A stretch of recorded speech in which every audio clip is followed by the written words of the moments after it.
Tenemos que dar paso a nuestro siguiente invitado, que se encuentra presencialmente en la sede central de Madrid de Negocios Televisión. Es José Miguel Villarroya. José Miguel, muy buenas noches, ¿qué tal? Muy buenas noches, Enrique, un placer. Bienvenido, nada, el placer es como siempre nuestro. Bienvenido a Negocios Televisión. Te quería preguntar precisamente por el hombre del momento. Escuchábamos hace escasos minutos hablar a Donald Trump, un Donald Trump que sigue hasta ahora sin decir qué va a hacer.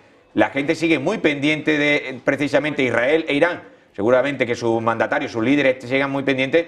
¿Tú qué crees, Villarroya? ¿Qué crees, qué piensa que puede hacer ahora mismo Donald Trump? Porque ¿a qué está jugando? Es la pregunta que yo creo que se está haciendo todo el mundo.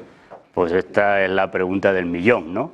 O sea, había un concurso que era una pregunta del millón, pues es la pregunta del millón, porque verdaderamente en el propio discurso ha dado a entender en algún momento que se preparaba para un ataque inminente y luego a renglón seguido ha dicho que pensaba que no hacía falta que Estados Unidos atacase, ¿no? Con lo cual yo creo que estamos en esa incertidumbre. Yo creo que él está también sopesando, que está viendo que tampoco dentro de Estados Unidos hay una unanimidad y especialmente dentro de su electorado, ¿no? Porque hemos visto estos días atrás pues personajes importantes de este movimiento MAGA como se han posicionado en contra de un ataque a Irán. Dicen que con una crítica muy feroz a esa influencia que el lobby sionista israelí tiene en la política norteamericana, criticando a determinados personajes importantes de la política o de los puestos de mando norteamericanos, ya acusándolos de ser agentes del Israel First, y yo creo que ahí él ha visto que hay un problema. Después también hay todo un movimiento de congresistas y senadores de ambos partidos, tanto del demócrata como del republicano, que le pueden exigir que pase una orden de ataque, la tenga que pasar por el Congreso, y quizás que él tampoco estaba muy por la labor, ¿no?, de que se produjera este ataque. Por otro lado, tiene el tema de todo este lobby que está metido dentro también de su gobierno, de su administración, y que tampoco puede dejar caer a Israel, porque parece que a Israel las cosas no le están yendo como pensaba el propio Israel que se iba a producir en función fundamentalmente de ese primer ataque, ¿no?, que sí que hablamos aquí, que había pillado por sorpresa a los servicios secretos iraníes, que no sabíamos qué daño le había provocado, pero parece que mucho daño no le ha provocado, porque los ataques iraníes son contundentes, ¿no? Por lo tanto, es difícil aventurar a estas alturas qué es lo que va a hacer, ¿no? Yo no me atrevería a apostar. Yo sí que creo que parece que puede ser que si Israel sigue sufriendo estos ataques y no da la impresión de que pueda destruir o incapacitar militarmente a Irán, que sí entre. Lo que pasa es que sí que es verdad que a última hora Rusia sí que se ha posicionado, al menos de voz, en contra de un ataque de Estados Unidos a Irán, y de una manera un poco contundente hasta el propio Putin, ¿no? Por lo tanto, yo creo que también ese aspecto ahí también le puede hacer sopesar a que finalmente Estados Unidos no entre o entre de una manera un poco residual, ¿no? Escuchábamos precisamente a Vladimir Putin hablar en el Foro Económico Internacional de San Petersburgo. Villarroya decía que era legítimo el enriquecimiento de uranio por parte de Irán. Bueno, pues Donald Trump en esas declaraciones decía todo lo contrario, decía que Irán no necesita energía nuclear, tiene petróleo. No sé hasta qué punto ahora mismo eso es uno de las claves, el uranio, y sobre todo Donald Trump señala el petróleo. El posible cierre del estrecho de Hormuz también va a ser clave en esta contienda, porque lo tiene encima de la mesa Irán y puede ejecutar esa baza, ¿no? Sí, pero yo creo que esa baza la utilizará si Estados Unidos ataca a Irán.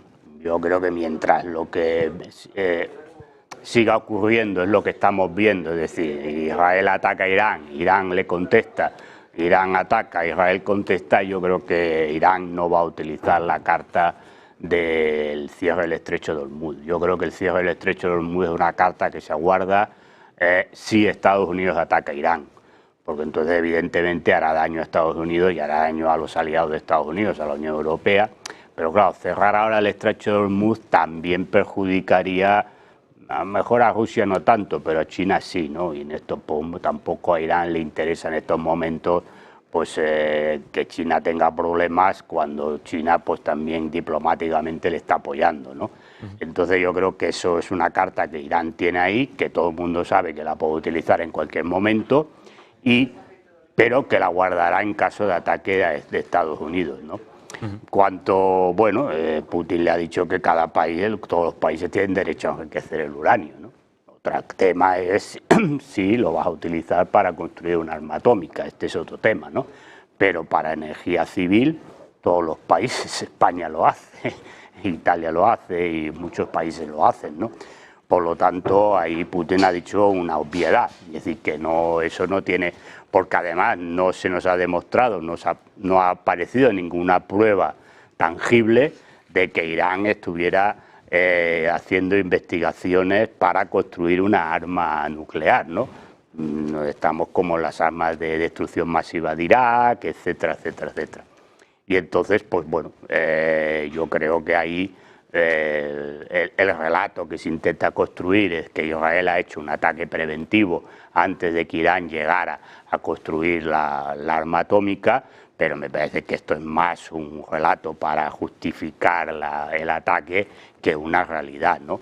Entonces, bueno, también el compañero que me ha precedido hablaba de la historia, ¿no? Yo creo que aprendieron un poco de Irak, ¿no? Porque al final tú puedes querer derrocar un gobierno, pero un gobierno no lo derrocas solamente con bombardeos, tienes que invadir el territorio.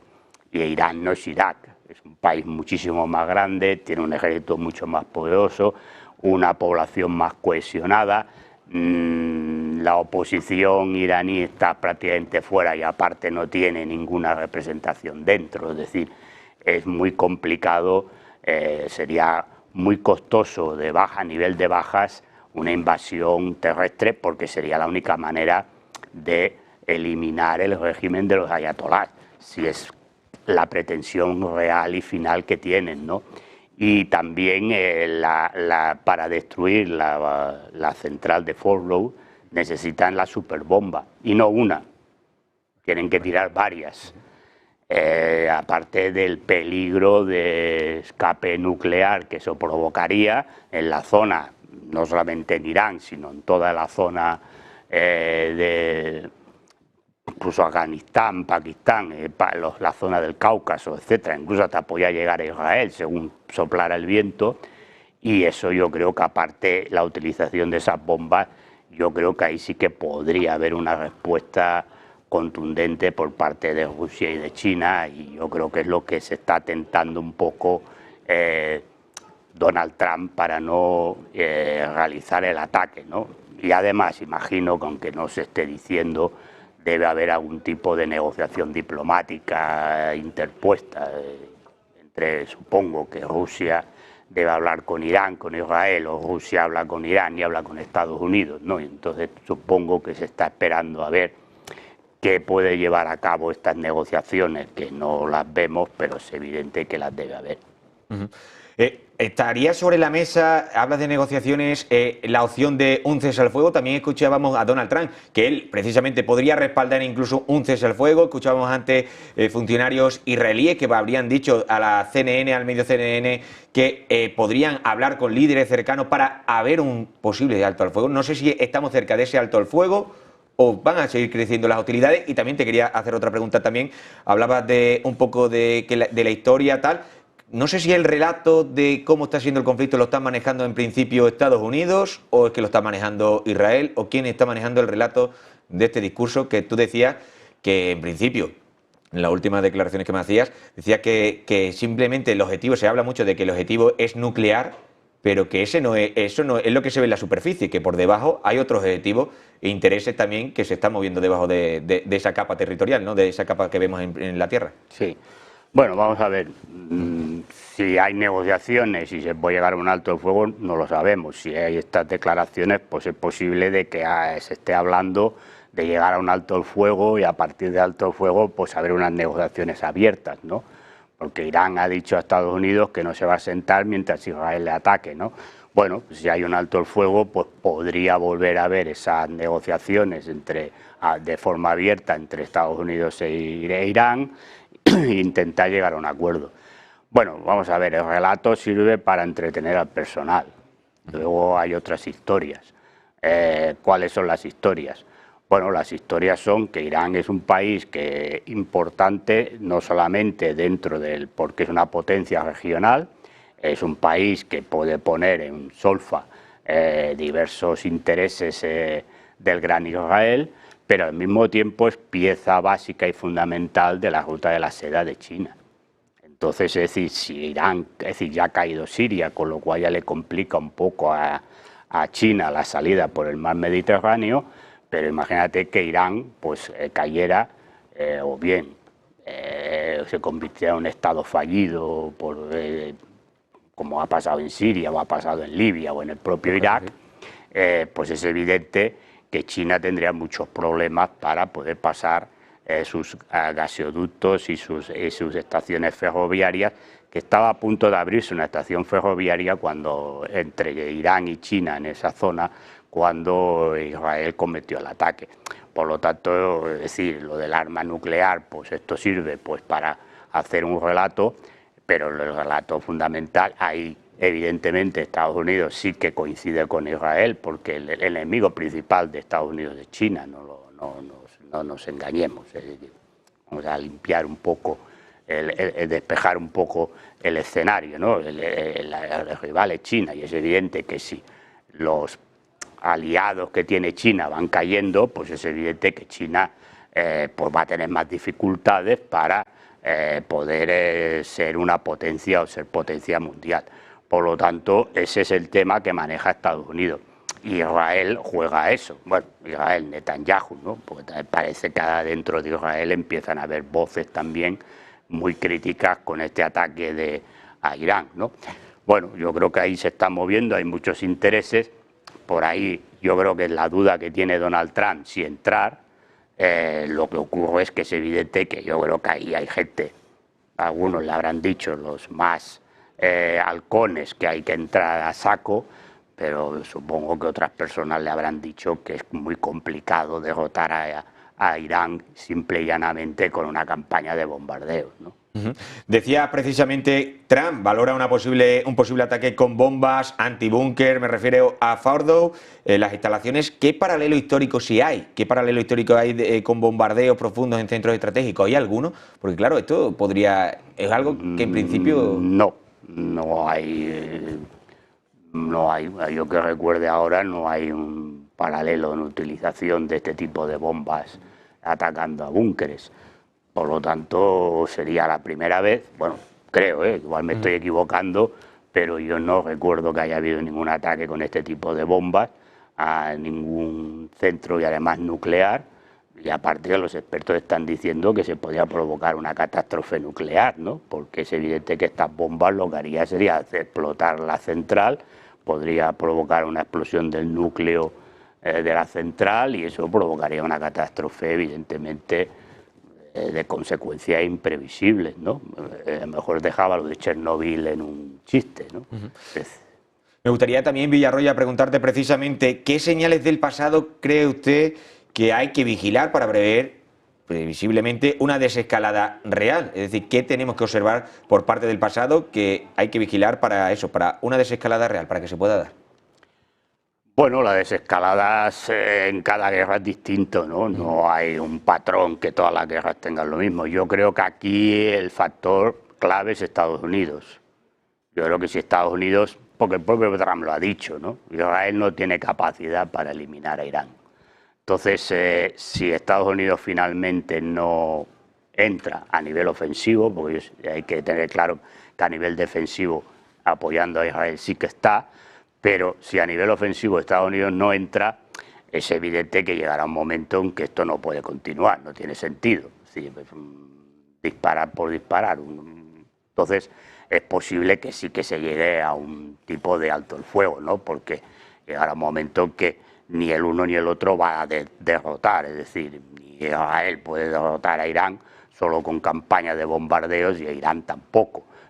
Se pueden provocar muchos daños el uno y el otro, pero provocar una derrota, de decir, yo firmo la paz porque tal, no, es muy complicado. En historia el único país que sea digamos, o gobierno que ha firmado una paz por bombardeo fue Serbia, cuando la OTAN le bombardeó, el resto ninguno, empezando ya por la Segunda Guerra Mundial hasta el día de hoy, ninguno.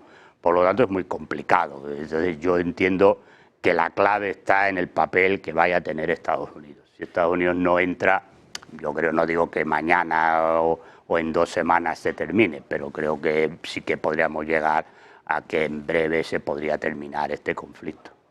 ¿Por qué considera, por ejemplo, Villarroya, que otros países, por ejemplo, en el caso que estábamos hablando ahora de China, Rusia, incluso Turquía, que también es uno de los actores importantes, o incluso la propia la Unión Europea, no decide entrar en este conflicto donde muchos analistas a lo largo del día de hoy nos han dicho interesa también a muchos países por todos esos beneficios, por todo el terreno que se puede ganar por entrar? Es decir, Estados Unidos a lo mejor estaría interesado en entrar en esta guerra por conseguir sobre todo recursos, enriquecerse de recursos y aparte de territorio. No sé por qué eso el resto de países no decide también entrar ahí y decide tener un papel más secundario, no sé.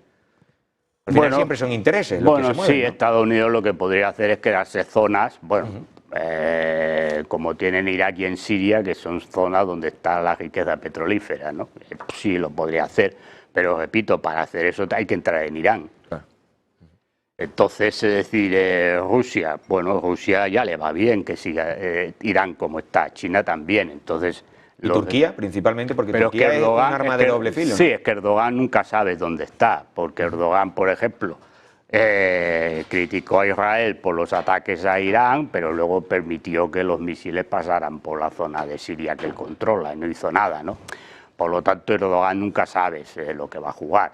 Claro, si Irán cayera, es decir, si llegara a una circunstancia de que Irán, digamos, se convirtiera en una nueva Siria o en un nuevo Irak, pues es evidente que Turquía intentará jugar algún papel ahí, ¿no? De tener alguna zona de influencia, ¿no? Pero, bueno, el problema, a ver, que tampoco los países que rodean a Irán, que podrían buscar esa expansión territorial que tú dices, es que no tienen ningún poder. Es decir, Irak está dividido en dos, es decir, la minoría chií en Irak es inmensa. Entonces, es decir, hay que recordar que Irán es chií, entonces la minoría chií no va a entrar en una guerra contra Irán, será más bien al contrario. Turquía podría jugar un papel, pero también mínimo. Afganistán, que también tiene frontera con Irán, no tiene ninguna capacidad de nada. Sí, podría coger la zona de Herat, que es la zona más cercana, pero claro, son los talibanes. Estados Unidos va a pactar con los talibanes otra vez. Y Pakistán, que también es fronteriza, es aliada de Irán, ¿no? Ya ha dicho que si se le ataca con un arma nuclear va a contestar. Y luego, claro, lo que queda son las antiguas repúblicas asiáticas de la Unión Soviética y Rusia. Bueno, pero estos países, en principio, precisamente Rusia tiene un tratado de alianza con Irán, por lo tanto no va a buscar el desmembramiento de Irán. Yo veo que es muy complicado. Si tú quieres entrar en Irán, es muy complicado, no tienes aliados allí para entrar. Por lo tanto, es una entrada que tiene muchos problemas logísticos. Primero, necesitas muchas tropas, hay que decirlo así, estamos hablando de una invasión. Primero, necesitas muchas tropas y después necesitas una logística que no tienes, porque, a ver, la zona de Irak la controlan las milicias chiíes, pues es evidente que estas milicias te van a atacar las líneas de suministro. Pero ya más allá de eso, es que yo creo que el problema que tienes es que te enfrentas a un país que tiene un ejército importante, cohesionado, y que es muy probable que vaya a recibir ayuda militar por parte de Rusia y de China. Es decir, es que entonces yo lo veo muy complicado ese tema, que puede estar, porque yo no digo que no puede, que pueda estar en la mente de alguien, pero yo lo veo, vaya, me parecería muy complicado y muy arriesgado, una operación militar bastante complicada. Para ir terminando ya la entrevista, Villarroya, me gustaría preguntarle precisamente, se habla mucho de que uno de los objetivos principales de Israel es descabezar el régimen ayatolá, es decir, acabar con Jamenei. No sé si eso es muy factible, porque también se jactan mucho tanto Israel como Estados Unidos de que saben dónde está, que le pueden atacar, precisamente, pero ¿crees que acabando con la cabeza de la serpiente, con esa cabeza de la serpiente, se acaba el régimen? Es que, a ver, eso es una mentalidad de la Edad Media, ¿no? Cuando matabas al rey, se pedía la paz. Y hoy en los estados actuales, si tú acabas con el presidente del gobierno, con quien sea, pues se pone a otro. Es decir, no necesariamente tienes que firmar la paz por eso. Se pone a otro y ya está. Y, bueno, el otro pues, puede tener una política parecida, distinta, pero en teoría lo lógico es que se ponga alguien que tenga la misma línea política, por lo tanto no va a haber mucha diferencia. Es que el problema del objetivo político es, esto es un poco lo que decía Clausewitz, ¿no? Que la guerra es la política llevada por otros medios, ¿no? Pero claro, el tema también, esta frase que la utiliza mucha gente, luego tampoco no se han acabado de leer el libro, ¿no?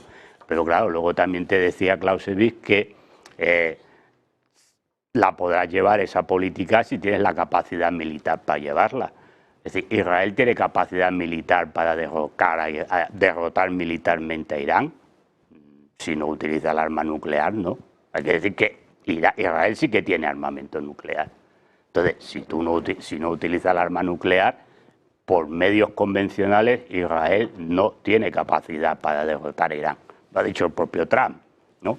Entonces, a partir de ahí, pues no puedes derrocar al régimen, porque el problema no es que tú elimines físicamente a Jamenei, es que el problema es que el régimen es un Estado que, bueno, quitas a Jamenei porque lo has eliminado, pues como los militares que has eliminado, lo han puesto a otros, bueno, pues pondrán a otro. Entonces, que será de la misma línea y pensará lo mismo. Y es más, posiblemente lo que conseguirás es una mayor radicalización de la población y del régimen. Por lo tanto, no llevas a ningún sitio. Es decir, si tú quieres eliminar el régimen, si es el objetivo, que es uno de los objetivos, eliminar el régimen, tienes que eliminar militarmente. Es decir, lo tienes que derrotar militarmente. Israel no tiene capacidad militar para derrotar a Irán, salvo que utilice el arma nuclear, pero entonces ya entramos en otro escenario del conflicto, ¿no? Que va más allá de lo que estamos viendo ahora, claro. La situación, Villarroya, te pregunto y ya terminamos precisamente, ¿sería diferente en caso de que Irán acabara con, por ejemplo, Netanyahu? Porque ahí ya sería otro diferente, no hay un régimen... Pero al final el problema es el mismo. Es decir, claro, Netanyahu puede tener, en estos momentos, a lo mejor pues dentro de Israel parece que ya empieza a haber muchas voces y mucha gente de la población civil harta de Netanyahu. Bueno, pero tienes un problema. Si tú eliminas a Netanyahu por un acto terrorista, por ejemplo, ¿qué pasa? Que conviertes a Netanyahu en un mártir. Y entonces mucha gente que a lo mejor ahora mismo dice, pues no estoy de acuerdo con Netanyahu, me parece que Netanyahu está llevando al país al desastre, etcétera, etcétera, si matan a ese líder, pues, y tú sabes que lo ha matado, pues bueno, por un bombardeo, aunque sea por un bombardeo, ya no digo por un acto terrorista, por un bombardeo, porque se ha bombardeado, que se sabe, pues posiblemente lo que consiga es lo contrario, el efecto contrario, porque mucha parte de la población israelí pues dirá, oiga, si ustedes matan a nuestro primer ministro, pues oiga, pues ahí nosotros ahora no les vamos a perdonar. Es decir, es que las cosas... no son tan sencillas como... No, claro, es que este es el problema. Es decir, claro, es que es lo mismo que sea una dictadura o democracia o tal.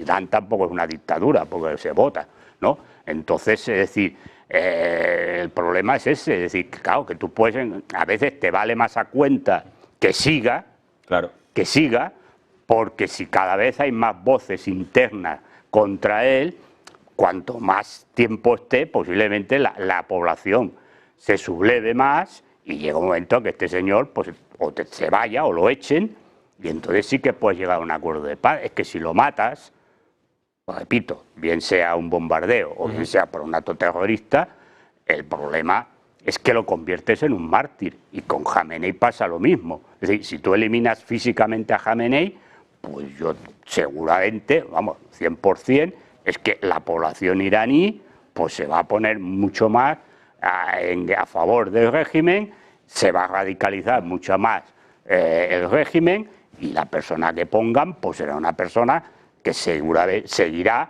por la línea de Jamenei. Es decir, que claro, es que yo estas mentalidades, yo creo que hay gente que todavía tiene una mentalidad que está en la Edad Media, ¿no? Que repito, que era, bueno, matamos al rey o matamos al general que lleva la batalla y entonces se para la batalla. Esto ya no existe, esto ya en los estados ya modernos, desde ya el siglo XVIII, como aquel que dice, esto ya no existe, se cambia, se pone otro y se acabó la película, ¿no? Y continúan las cosas.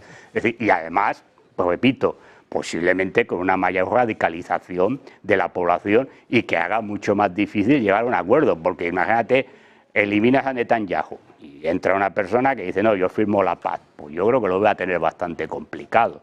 Y en Irán 3/4 de lo mismo, eliminas a Jamenei, entra una persona y dice, no, yo ahora voy a firmar la paz, cuando entras porque han matado, tus enemigos han matado a Jamenei, pues evidentemente lo tendría bastante complicado para poder hacerlo. Por lo tanto, me parece a mí que si quieres que aquello continúe, pues yo creo que en el caso de Irán, que no hay, que se sepa, una contestación contra Jamenei, pero en cambio en Israel sí, yo creo que a Irán lo que le interesa, y creo que no ha dicho nada de que quiera eliminar físicamente a Netanyahu, lo que le interesa es que Netanyahu continúe el mayor tiempo posible.